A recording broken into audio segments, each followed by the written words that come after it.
सुशांत तिवारी जी,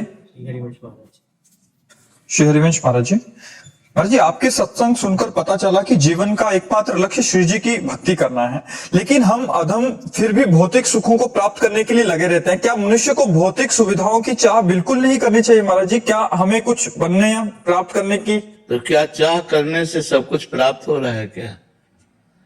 जो हम चाह कर रहे हैं वो सब कुछ तो नहीं प्राप्त हो रहा। जो हमारे प्रारब्ध में है वो हमें मिल जाएगा।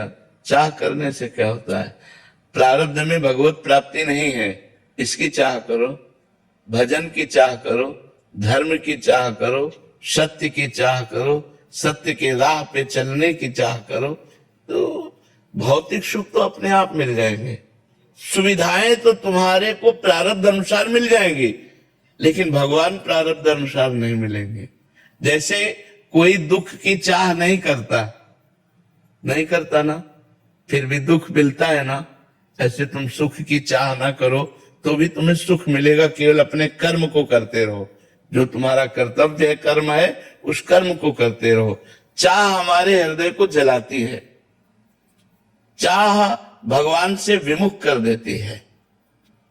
जाहि न चाही कबहु कछु, तुम सन सहज सने, बसो निरंतर तासुर, सो राउर निज के। मनुष्य जन्म चाह बढ़ाने के लिए नहीं मिला, चाह मिटाने के लिए मिला है। एक आदमी शांति से बैठा हुआ गंगा जी के ऐसे तरंगों को देख रहा था।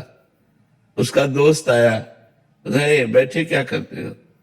बोले क्यों? अरे बोले कुछ करो। तो बोले कुछ करने से क्या होगा? बोले धन मिलेगा। धन से क्या होगा? बोले भोग मिलेंगे। बोले भोग मिलेगा फिर क्या होगा?